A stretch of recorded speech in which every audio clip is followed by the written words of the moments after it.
Right, guys, I want to talk to you about something that we have come across, and to be fair, in the 40 years of experience between the pair of us, we've only really come across this fault on other manufacturers. We haven't actually had this fault on a VW. Which, is it the fact that we just haven't come across it, Dan? Or is it the fact that it only happens to certain models with a certain drive system? And that's what we want to know, isn't it? So you might be able to help us with this one, guys. So this vehicle came into us. This is the 2-litre TDI Volkswagen Tiguan.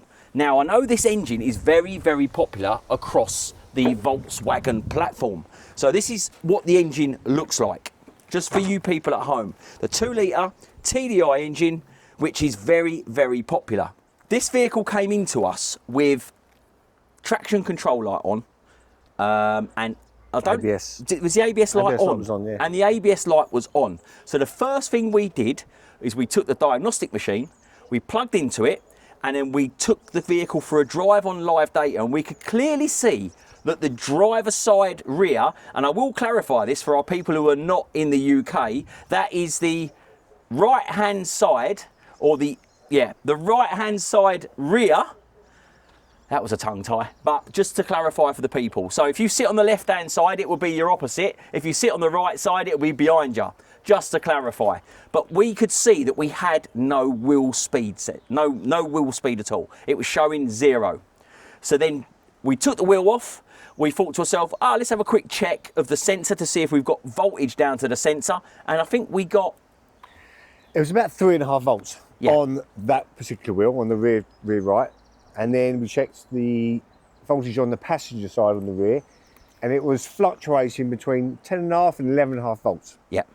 So we naturally assumed that we potentially got a potential problem leading its way back to potentially the ABS pump, which is situated on these underneath the battery tray. So it's a little bit out of the way and a bit of a pig to get to, wasn't it, Dan? Yeah, exactly. So our first thoughts was, let's check the wiring. So we checked the wiring in the loom, because I know that Volkswagen do a repair kit for the loom, don't they? Yep. So we thought that's what it was going to be, didn't we? And to be honest, we were so sure we potentially got a wiring issue, I actually did order the repair kit, which is the loom that it comes with. So the first thing we did when we could see that we had, and to be fair, it was very interesting, this point. The first fault code we had was with the original sensor plugged in was a 00287, which was a fault with the ABS wheel speed sensor itself. Yep. Now, very common. We see that all the time. Change them all the time, don't we? Yeah. So the first thing we did, we ordered a sensor, which was a Febi part. And then what we did was we installed this in the wheel, and we still had no wheel speed, Dan, did we? Exactly. The first thing we do, put it in, go for a little drive, still nothing. So we still had nothing in here. So we've got the sensor, which is held in the back of here. There.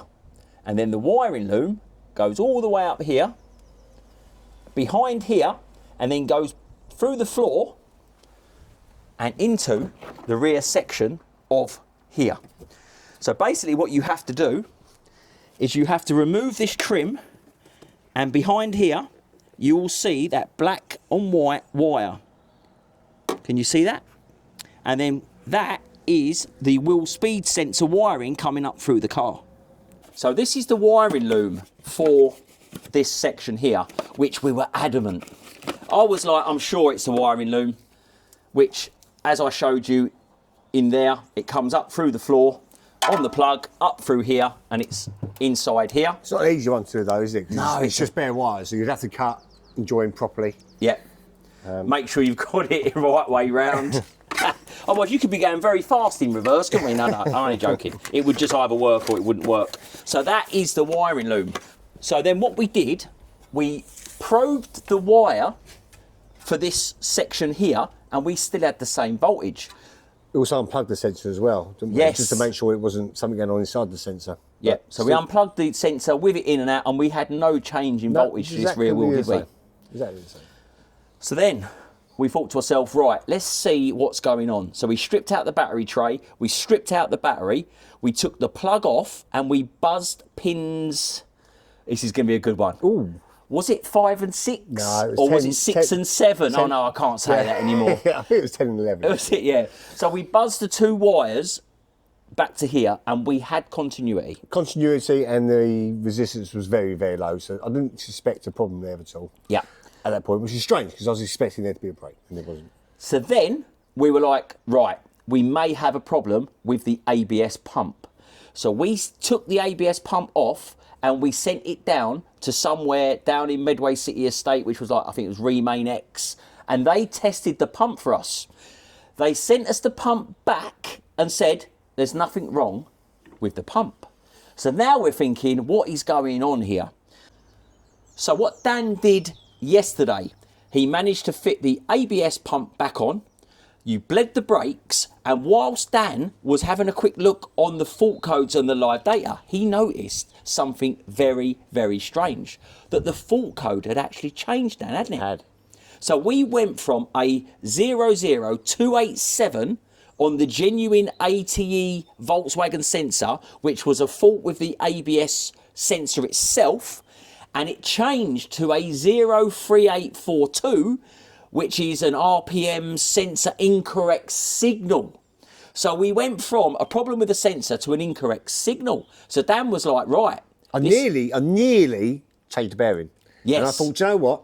No, let's do some other checks first. So what was really interesting, Dan then phoned us and said, I need a genuine ATE Volkswagen sensor for this vehicle.